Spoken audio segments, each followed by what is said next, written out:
Mark, first question here in the second row. Steph, Mark Schwartz, ESPN.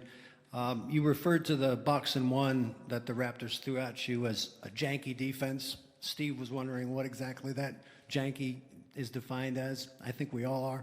And what did you think of the fact that they threw it at you, and how did it work? I don't know. That's I don't even know, a little Southern North Carolina slang. I probably just pull out my back pocket. It sounds right. I don't really know what the true definition is. But anyway, it was obviously innovative and unexpected in terms of a defense you haven't seen in a while. But there are obviously things that we could have done differently to try to create better shots. You know, every possession they threw at us, whether it's me off the ball or with the ball in my hands, or working around other guys. But at the end of the day, that fourth quarter was just kind of weird overall with the pace and lack of scoring. We played amazing defense, and that gave us, that cushion to close the game out and sustain that lead, even though we weren't able to create much offense in those last 6 minutes. But we'll be prepared for what they throw at us, going forward in this series, and just got to be able to adapt. That's pretty much what the finals is about at this stage, where you got to expect to see literally anything, and a lot of desperation in certain moments of games when they make those type of calls. So we'll be ready for whatever. When's the last time you saw a boxing one in the NBA? I honestly can't remember. Probably the last time I saw was when I had a Wildcat jersey on, though. Next question in the back. Josh Peter with USA Today. Steph, how would you regard your role as a leader right now, especially at times when you're playing without KD and Clay? How do you stabilize things or help stabilize things? Nothing changes. Stay consistent with my approach every year, whether it's in training camp or in the finals and everything in between. Just trying to boost confidence, create the right perspective going into each game, and we do it by committee. There's a lot of different voices that we have that we rely on. Myself, Draymond, Sean, Andre, even Kay when he's able to provide his input, even when he's injured and going through his rehab and stuff like that. So we all just understand the moment, and we're very locked in and focused on adapting to the circumstances that are thrown at us right now, with a lot of injuries and kind of uncertainty of even who's going to be able to play. So we've been through a lot, had a lot of different experiences. This is just added to that book, so we got to be ready. Fourth row on your right, Steph. Logan Murdoch, NBC Sports Bay Area. You kind of just touched on it with the injuries, but you guys have lost Kevin. Clay's questionable, and Andre was going through his stuff. How have you guys been able to overcome these types of injuries throughout the postseason?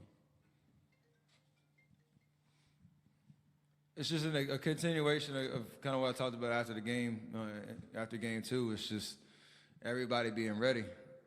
The way that we play, I think everybody feels involved on both ends of the floor and has an opportunity to impact the game. Not necessarily like, scoring every possession, but just playing within the flow and sharing the ball, moving out, playing unselfishly, and just a style where everybody's going to get touches and just got to be confident and aggressive. So, again, day to day, it's just whoever's healthy, be ready to go, compete, have fun doing it, and whoever's out there on the floor just feel like you can't help us win the game, and a lot of guys showed that resiliency in game two, and it's going to have to continue for us to get 3 more wins. Mark here in the front. Hey, Steph, Mark Medina, Bay Area News Group. Andre was saying the other day that one of his sources of motivation was to protect your legacy, and from his perspective, he felt like there's peers that are jealous of what you've accomplished, and I was wondering what your perspective on that issue is.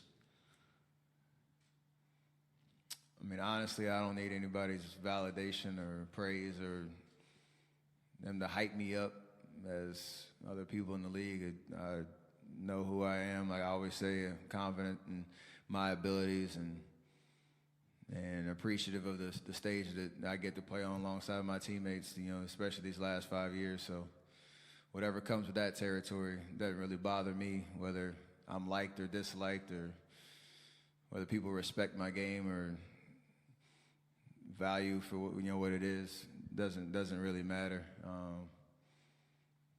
I have great teammates who understand, you know, one, what it takes to win and just the fun that we have playing, you know, the way that we do and the experiences that we've been able to create. So at the end of the day, that's all I'll remember when this is all said and done. Andre is the guy that kind of sets the tone when it comes to the overall perspective of what we're, you know, what we're doing and protecting the conversation around that. But again, at the end of the day, I love playing, you know, for championships and being on the stage and I want it to continue for as long as it can. Third row on the far right. Monty Poole, NBC Sports Bay Area. Steph, when DeMarcus went down in Game 2 of the first round, I think there was a thought that maybe he wouldn't be able to come back in the postseason. Obviously, he's back now, and given what he was able to give you guys in Game 2 the other night, just what is your feeling about having him back among all the other injuries? You get him back, and what does he mean to you guys going forward? I'm just happy for him, to be honest. I mean, like you said, there was so much uncertainty around his timeline, you know, coming back, and you know, for this to be his first finals experience, you can't be, you know, more happy for him to have an opportunity to really impact the series in a positive way for us. And you know, Game 2 was a huge step in the right direction in terms of him being able to play that many minutes and just increase his workload with all he's been through this last, call it what, 16, 18 months. So happy to have him back. He's going to be huge for us the rest of the series. And you can tell he's reminding people of how, you know, special of a talent he is and how versatile he is and how he's been playing and just getting more comfortable, you know, with his body out there. And I think it's only going to continue to improve as the series goes on.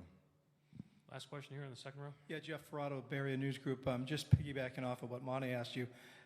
DeMarcus out there said he expects to be better still in Game 3. What's your expectation for him? Would you be surprised if you're able to run the offense through him to some degree? That's one of his main talents, is being able to play make, whether it's on the block or out on the perimeter or wherever he catches the ball.